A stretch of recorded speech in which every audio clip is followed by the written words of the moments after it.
मैं और मेरा मन कर रहे थे कुछ मनन।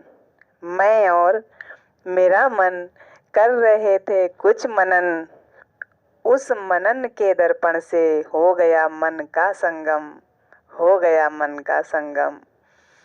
आप सभी को सादर नमस्ते, जय श्री राम। तो ये जो संगम हुआ मैं और मन के मनन से, तो ये संगम था खुशियों की चाबी का, कि हमारे खुशियों की चाबी कहाँ है। और इसी बात पर मनन हो रहा था। जो हमारी आंतरिक शक्तियाँ हैं जो आपस में वार्ता करती हैं, उनका मनन हो रहा था कि भाई हम में से प्रत्येक व्यक्ति ने अपनी खुशी की चाबी कहाँ दे रखी है। किसी की तो गुम ही हो गई है, उसे पता ही नहीं है उसकी चाबी कहाँ है। किसी ने किसी एक ही जगह केंद्रित कर दी है और उसकी धुरी वहीं पर जम गई है कि बस यहाँ से ही मेरी चाबी मिलेगी, तभी मेरी खुशियों का ताला खुलेगा। लेकिन ये कोई गारंटी नहीं होती है कि वहाँ से उसको वो खुशियों की चाबी मिल जाए और वो आज तो खुश है और कल खुश रह पाएगा या नहीं। तो इस तरह हर किसी ने अपनी अपनी चाबी कहीं किसी को दे रखी है, कहीं किसी को दे रखी है। किसी ने किसी व्यक्ति विशेष को दे दी अपनी चाबी। उसकी खुशी का पिटारा तभी खुलता है जब वो व्यक्ति उसे खुश करे, उसका ध्यान रखे, उसके अनुसार चले, वो जैसा चाहता है वैसा करे, तभी वो खुश होगा।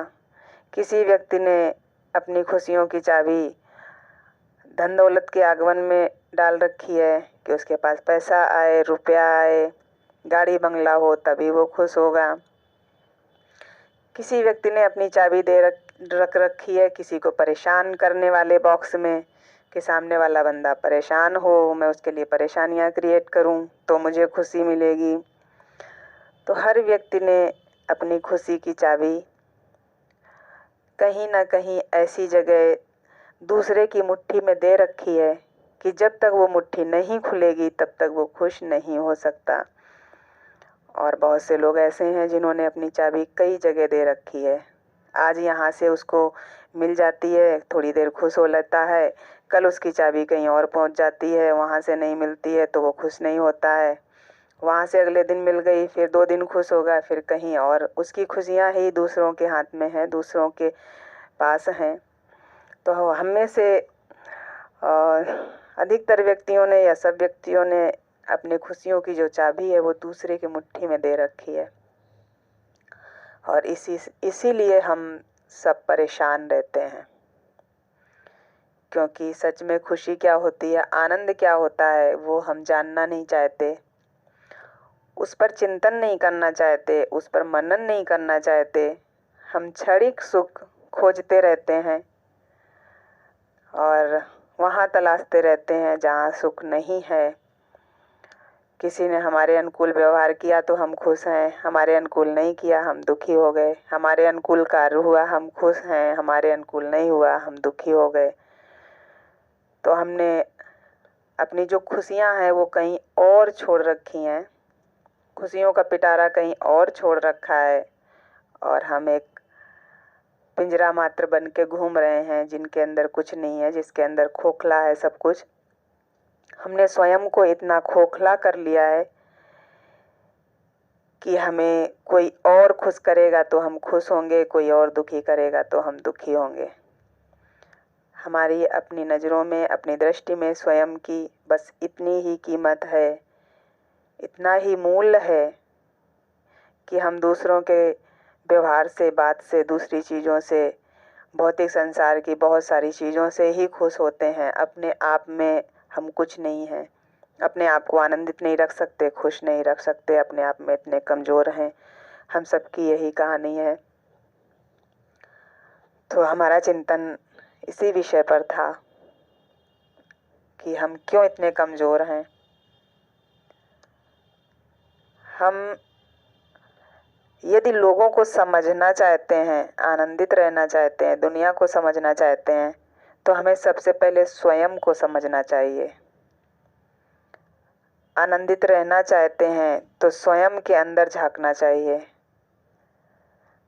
हम चाहते हैं दुनिया हमें अच्छी लगे तो पहले अपने आप को आप स्वयं अच्छे लगो।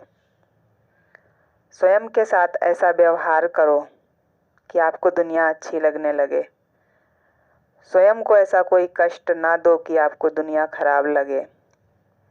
स्वयं के साथ ऐसा व्यवहार ना करो कि किसी और के खुश रहने से आप किसी और के खुश करने से ही खुश हो पाओ और उसके दुखी करने से आप दुखी हो जाओ। स्वयं से प्रेम करो। जब आप सब कुछ अपने अंदर खोजने लगते हैं, जब अपने आप में आनंदित रहने लगते हैं, तो आप अपने जीवन की हर परिस्थिति को झेलने में सक्षम होने लगते हैं।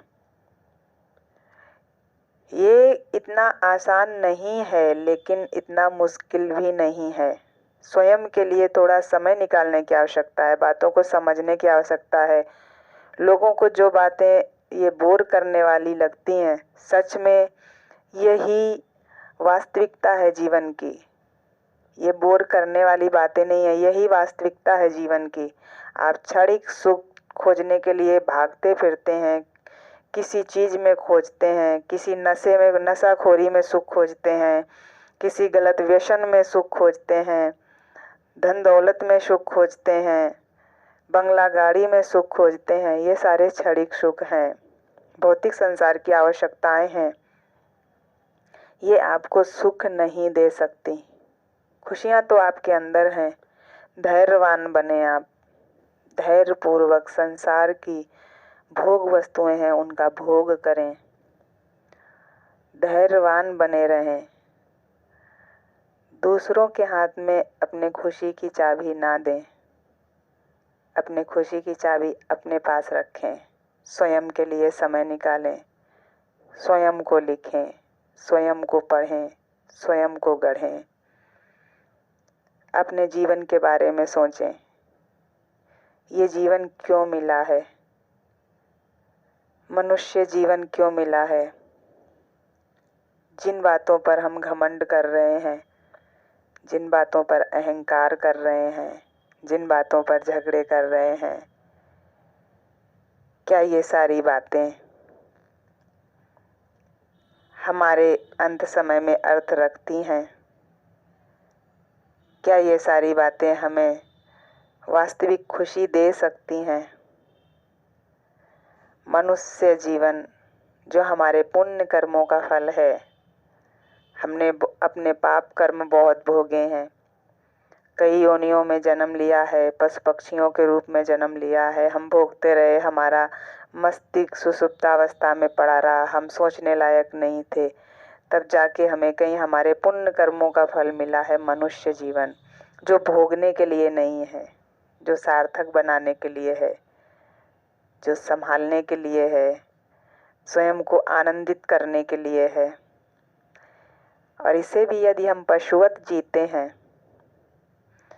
इसे बस हम भोग विलास की वस्तु समझ के जीते हैं, इसमें भी हम अपने आनंद की चाबी किसी और के हाथ में दे देते हैं, तो इस जीवन का क्या अर्थ रह जाता है?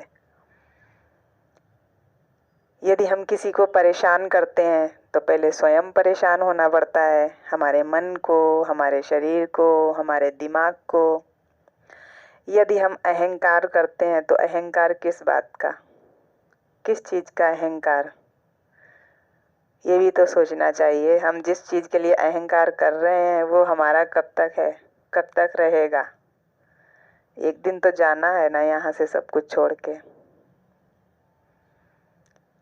यदि हम किसी और के लिए बहुत रो रहे हैं, स्वयं को कष्ट दे रहे हैं,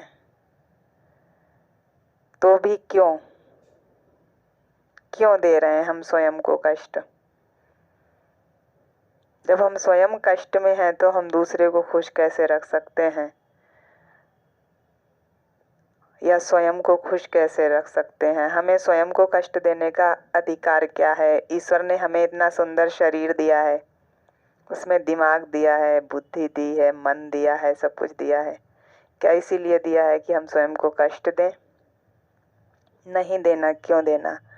हम कोई भी ऐसा कार्य क्यों करें जिसमें हमारा एक भी पल बर्बाद हो, हमारे जीवन का जिसमें कोई सार्थक अर्थ ना हो? हम इस जीवन को सुंदर क्यों ना बनाएं? दृढ़ होकर हम क्यों गलत बातों में स्वयं को बर्बाद करें? अपनी खुशी अपने अंदर क्यों ना खोजें? जिन पुण्य कर्मों की वजह से हमें ये मनुष्य जीवन मिला है, उन कर्मों को और इसी मनुष्य रूपी शरीर से ही बढ़ाया जा सकता है, और किसी योनि में जाके बढ़ाया नहीं जा सकता है। ये हमने हमेशा सुना है, सदैव सुना है अपने बड़ों से, अपने शास्त्रों से, धार्मिक चर्चाओं में। तो स्वयं के साथ ईमानदार रहें, स्वयं के साथ सच्चे रहें, खुश रहें, स्वयं को समय दें, एकांत में बैठें, इस विषय में सोचें। एकांत में बैठकर किसी की बुराई मत करें। आपके बारे में कौन क्या कहता है इस पर भी ध्यान न दें, क्योंकि आपके बारे में जो जैसा कह रहा है वो उसके पास बहुत समय है, वो आपके बारे में बढ़िया बढ़िया बातें बना लेगा। आप अपने बारे में सोचें।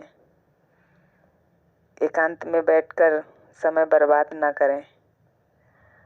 थोड़ा एकांत अपने लिए रखें, अपने जीवन के बारे में सोचें, इसको सुंदर बनाने के बारे में सोचें, जीवन की वास्तविकता क्या है वो सोचें। जब आप स्वयं के लिए थोड़ा समय निकालने लगेंगे, जीवन की उथल पुथल से अंतर्मुखी बनेंगे, स्वयं के बारे में थोड़ा सोचने लगेंगे, दुनिया क्या कहती है, लोग क्या कहते हैं, रिश्ते नाते आपके बारे में क्या कहते हैं, इन सब बातों को दरकिनार करके जब आप सिर्फ अपने बारे में सोचेंगे कि अपने आप को अंदर से आनंदित कैसे बनाया जाए, स्थिर कैसे बनाया जाए, धैर्यवान कैसे बनाया जाए, तो आपकी परेशानियां स्वतः ही गायब होने लगेंगी। जो भी परेशानियां आए वो सिर्फ इस भौतिक संसार के तमाशे मात्र लगने लगेंगे, और आप अंदर से आनंदित रहने लगेंगे, अंदर से मौन रहने लगेंगे, शांत रहने लगेंगे, छोटी छोटी बातों पर परेशान नहीं होंगे। तो अपने दृष्टिकोण को व्यापक कीजिए, अपने दृष्टिकोण को बहुत सीमित मत कीजिए, किसी एक ही जगह केंद्रित करके मत रहिए, बहुत थोड़ी जगह में थोड़ी बातों में सीमित मत हो जाइए। बस जीवन इतनी सीमितता के लिए नहीं मिला है, स्वयं को समझने का प्रयास करें, दुनिया स्वतः ही समझ आने लगेगी।